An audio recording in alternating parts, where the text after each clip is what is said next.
जय माता दी सभी भक्तों को। तो दुर्गा सप्तशती का दूसरा अध्याय आइए सुनते हैं। ओम मध्यम चरित्र के विष्णु ऋषि महालक्ष्मी देवता उष्णिक छंद शाकंभरी शक्ति दुर्गा बीज वायु तत्व और यजुर्वेद स्वरूप है। श्री महालक्ष्मी की प्रसन्नता के लिए मध्यम चरित्र के पाठ में इसका विनियोग है। मैं कमल के आसन पर बैठी हुई प्रसन्न मुख वाली महिषासुर मर्दनी भगवती महालक्ष्मी का भजन करता हूँ, जो अपने हाथों में अक्षमाला फरसा गदा बाण वज्र पद्म धनुष कुंडिका दंड शक्ति खड़ग ढाल शंख घंटा मधुपात्र शूल पास और चक्र धारण करती है। ऋषि कहते हैं, पूर्व काल में देवताओं और असुरों में पूरे 100 वर्षों तक घोर संग्राम हुआ था। उसमें असुरा का स्वामी महिषासुर था और देवताओं के नायक इंद्र थे। उस युद्ध में देवताओं की सेना महाबली असुरों से परास्त हो गई। संपूर्ण देवताओं को जीतकर महिषासुर इंद्र बन बैठा। तब पराजित देवता प्रजापति ब्रह्मा जी को आगे करके उस स्थान पर गए जहाँ भगवान शंकर और विष्णु विराजमान थे। देवताओं ने महिषासुर के पराक्रम तथा अपनी पराजय का यथावत वृतांत उन दोनों देवेश्वरों से विस्तार पूर्वक कह सुनाया। वे बोले, भगवान महिषासुर सूर्य इंद्र अग्नि वायु चंद्रमा यम वरुण तथा अन्य देवताओं भी अधिकार छीनकर स्वयं ही सबका अधिष्ठाता बना बैठा है। उस दुरात्मा महिष ने समस्त देवताओं को स्वर्ग से निकाल दिया है। अब वे मनुष्यों की भांति पृथ्वी पर विचरते हैं। दैत्यों की यह सारी करतूत हमने आप लोगों से कह सुनाई। अब हम आपकी ही शरण आए हैं, उसके वध का कोई उपाय सोचिए। इस प्रकार देवताओं के वचन सुनकर भगवान विष्णु और शिव ने दैत्यों पर बड़ा क्रोध किया। उनकी भौहें तन गईं और मुंह टेढ़ा हो गया। तब अत्यंत कोप में भरे हुए चक्रपाणी श्री विष्णु के मुख से एक महान तेज प्रकट हुआ। इसी प्रकार ब्रह्मा शंकर तथा इंद्र आदि अन्य देवताओं के शरीर से भी बड़ा भारी तेज निकला। वह सब मिलकर एक हो गया। महान तेज का वह पुंज जाज्वल्यमान पर्वत सा जान पड़ा। देवताओं ने देखा, वहाँ उसकी ज्वालाएं संपूर्ण दिशाओं में व्याप्त हो रही थीं। संपूर्ण देवताओं के शरीर से प्रकट हुए उस तेज की कहीं तुलना नहीं थी। एकत्रित होने पर वह एक नारी के रूप में परिणत हो गया और अपने प्रकाश से तीनों लोकों में व्याप्त जान पड़ा। भगवान शंकर का जो तेज था, उससे उस देवी का मुख प्रकट हुआ। यमराज के तेज से उसके सिर में बाल निकल आए। श्री विष्णु भगवान के तेज से उसकी भुजाएं उत्पन्न हुईं। चंद्रमा के तेज से दोनों स्तनों का और इंद्र के तेज से मध्य भाग कटि प्रदेश का प्रादुर्भाव हुआ। वरुण के तेज से जंघा और पिंडली तथा पृथ्वी के तेज से नितंब भाग प्रकट हुआ। ब्रह्मा के तेज से दोनों चरण और सूर्य के तेज से उसकी उंगलियां हुईं। वसुओं के तेज से हाथों की अंगुलियां और कुबेर के तेज से नासिका प्रकट हुई। उस देवी के दांत प्रजापति के तेज से और तीनों नेत्र अग्नि के तेज से प्रकट हुए थे। उसकी भौहें संध्या के और कान वायु के तेज से प्रकट हुए थे। इस प्रकार अन्य देवताओं के तेज से भी उस कल्याणमयी देवी का आविर्भाव हुआ। तदंतर समस्त देवताओं के तेज से पुंज से प्रकट हुई देवी को देखकर महिषासुर के सताए हुए देवता बहुत प्रसन्न हुए। पिनाकधारी भगवान शंकर ने अपने शूल से एक शूल निकालकर उन्हें दिया। फिर भगवान विष्णु ने भी अपने चक्र से चक्र उत्पन्न करके भगवती को अर्पण किया। वरुण ने भी शंख भेंट किया। अग्नि ने उन्हें शक्ति दी और वायु ने धनुष तथा बाण से भरे हुए तरकस प्रदान किए। सहस्त्र नेत्रों वाले देवराज इंद्र ने अपने वज्र से वज्र उत्पन्न करके दिया और ऐरावत हाथी से उतारकर एक घंटा भी प्रदान किया। यमराज ने काल दंड से दंड, वरुण ने पास, प्रजापति ने स्फटिक काच की माला तथा ब्रह्मा जी ने कमंडल भेंट किया। सूर्य ने देवी के समस्त रोमकूपों में अपनी किरणों का तेज भर दिया। काल ने उन्हें चमकती हुई ढाल और तलवार दी। क्षीर समुद्र ने उज्ज्वल हार तथा कभी जीर्ण न होने वाले 2 दिव्य वस्त्र भेंट किए। साथ ही उन्होंने दिव्य चूड़ामणि, 2 कुंडल, कड़े, उज्ज्वल अर्धचंद्र, सब बाहुओं के लिए केयूर, दोनों चरणों के लिए निर्मल नूपुर, गले की सुंदर हंसली और सब उंगलियों में पहनने के लिए रत्नों की बनी अंगूठी भी दी। विश्वकर्मा ने उन्हें अत्यंत निर्मल फरसा भेंट किया। साथ ही अनेक प्रकार के अस्त्र और अवैध कवच दिए। इनके सिवा मस्तक और वक्ष स्थल पर धारण करने के लिए कभी न कुम्हालने वाले कमलों की मालाएं दी। जलधि ने उन्हें सुंदर कमल का फूल भेंट किया। हिमालय ने सवारी के लिए सिंह तथा भांति भांति के रत्न समर्पित किए। धनाक्ष कुबेर ने मधु से भरा पान पात्र दिया तथा संपूर्ण नागों के राजा शेष ने, जो इस पृथ्वी को धारण करते हैं, उन्हें बहुमूल्य मणियों से विभूषित नागहार भेंट दिया।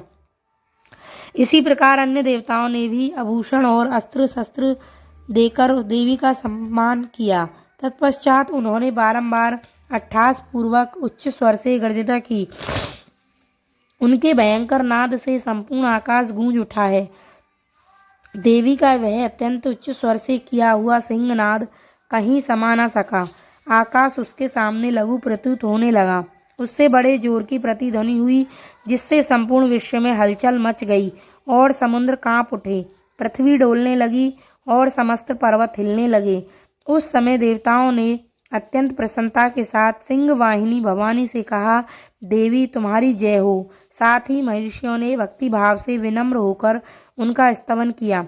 संपूर्ण त्रिलोकी को क्षोभग्रस्त देख दैत्यगण अपनी समस्त सेना की कवच आदि से सुसज्जित कर हाथों में हथियार ले सहसा उठाकर खड़े हो गए। उस समय महिषासुर ने बड़े क्रोध में आकर कहा, यह क्या हो रहा है। फिर वह संपूर्ण असुरों से घिरकर उस सिंहनाद और लक्ष्य करके दौड़ा और आगे पहुंचकर उसने देवी को देखा, जो अपनी प्रभा से तीनों लोकों को प्रकाशित कर रही थी। उनके चरणों के भार से पृथ्वी दबी जा रही थी। माथे के मुकुट से आकाश में रेखा सी खिंची जा रही थी तथा वे अपने धनुष की टंकार से 7 पातालों को क्षुब्ध किए देती थीं। देवी अपनी 1000 भुजाओं से संपूर्ण दिशाओं को आच्छादित करके खड़ी थी। तदंतर उनके साथ दैत्यों का युद्ध छिड़ गया। नाना प्रकार के अस्त्र शस्त्रों से प्रहार संपूर्ण दिशाओं उदस्थित होने लगी। चिच्छुर नामक महान असुर महिषासुर का सेना नायक था। वह देवी के साथ युद्ध करने लगा। अन्य दैत्यगणों की चतुरंगणी सेना साथ लेकर चामर भी लड़ने लगा। 60,000 रथियों के साथ आकर उदर्ग नाम का महादैत्य ने लोहा लिया। 1 करोड़ रथियों को साथ लेकर महाहनु नामक दैत्य युद्ध करने लगा, जिसके रोए तलवार के समान तीखे थे। वह असिलोमा नाम का महादैत्य 5 करोड़ रथी सैनिकों सहित युद्ध में आ डटा। 60 लाख रथियों से घिरा हुआ बास्कल नामक दैत्य भी उस युद्ध भूमि में लड़ने लगा। परिवारित नामक राक्षस हाथी सवार और घुड़सवार के अनेक दलों तथा 1 करोड़ रथियों की सेना लेकर युद्ध करने लगा। बिडाल नामक दैत्य 5 अरब रथियों से घिरकर लोहा लेने लगा। इनके अतिरिक्त और भी हजारों महादैत्य रथ, हाथी और घोड़ों की सेना साथ लेकर वहां देवी के साथ युद्ध करने लगे। स्वयं महिषासुर और उस रणभूमि में कोटि कोटि सहस्त्र रथ, हाथी और घोड़ों की सेना से घिरा हुआ खड़ा था। वे दैत्य देवी के साथ तोमर, बिंदपाल, शक्ति, मूषल, खड्ग, परुष तथा पट्टिस आदि अस्त्र शस्त्रों का प्रहार करते हुए युद्ध कर रहे थे। कुछ दैत्यों ने उन पर शक्ति का प्रहार किया, कुछ लोगों ने पास फेंके तथा कुछ दूसरे दैत्यों ने खड्ग प्रहार करके देवी को मार डालने का उद्योग किया। देवी ने भी क्रोध में भरकर खेल खेल में ही अपने अस्त्र शस्त्रों की वर्षा करके दैत्यों के वे समस्त अस्त्र शस्त्र काट डाले। उनके मुख पर परिश्रम या थकावट का रंग मंच मात्र भी चिन्ह नहीं था। देवता और ऋषि उनकी स्तुति करते थे और वे भगवती परमेश्वरी दैत्यों के शरीरों पर अस्त्र शस्त्रों की वर्षा करती रहीं। देवी का वाहन सिंह भी क्रोध में भरकर गर्दन के बालों को हिलाता हुआ असुरों की सेना में इस प्रकार विचरने लगा मानो वनों में दावानल फैला रहा हो। रणभूमि में दैत्यों के साथ युद्ध करती हुई अंबिका देवी ने जितने निश्वास छोड़े वे सभी तत्काल सैकड़ों हजारों गणों के रूप में प्रकट हो गए और परुष, बिंदपाल, खड़ग और पट्टिस आदि अस्त्रों के द्वारा असुरों का सामना करने लगे। देवी की शक्ति से बड़े हुए वे गण असुरों का नाश करते हुए नगाड़ा और शंख आदि बाजे बजाने लगे।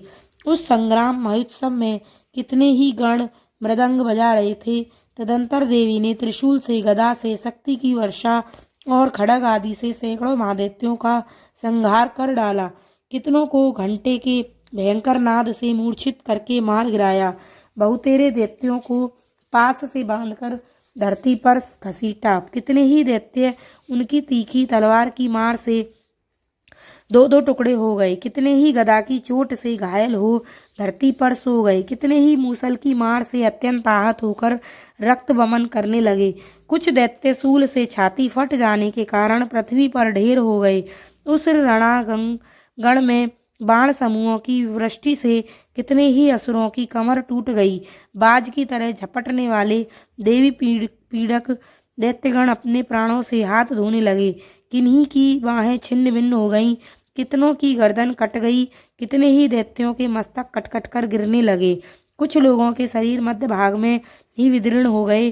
कितने ही महादैत्य जांघें कट जाने से पृथ्वी पर गिर पड़े। कितनों को ही देवी ने एक बाह, एक पैर और एक नेत्र वाले करके दो टुकड़ों में चीर डाला। कितने ही दैत्य मस्तक के कट जाने पर भी गिरकर फिर उठ जाते और केवल धड़के ही रूप में अच्छे अच्छे हथियार हाथ में ले देवी के साथ युद्ध करने लगते थे। दूसरे कबंध युद्ध के बाजों की लय पर नाचते थे। कितने ही बिना सिर के धड़ हाथों में खड़ग, शक्ति और दृष्टि लिए दौड़ते थे तथा दूसरे दूसरे महादैत्य ठहरो ठहरो यह कहते हुए देवी को युद्ध के लिए ललकारते थे।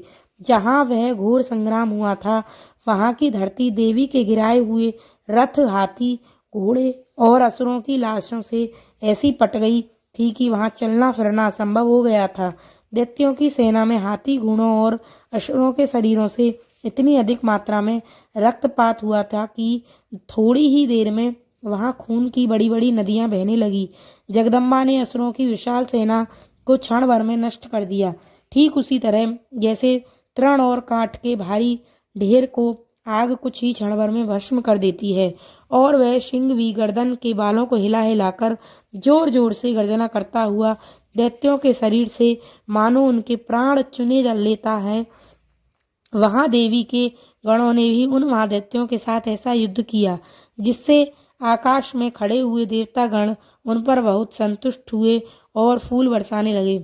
इस प्रकार श्री मार्कंडेय पुराण में सार्वणिक मनवंतर की कथा के अंतर्गत देवी महात्म्य में महिषासुर की सेना का वध नामक दूसरा अध्याय पूरा हुआ। जय माता दी। तो दुर्गा सप्तशती का दूसरा पाठ भी पूरा हो चुका है। तो यह पाठ था देवताओं के तेज से देवी का प्रादुर्भाव और महिषासुर की सेना का वध। तो ये समाप्त होता है। जय माता दी सभी भक्तों को। तो प्लीज़ मेरे चैनल को सब्सक्राइब करना ना भूलें। राधे राधे।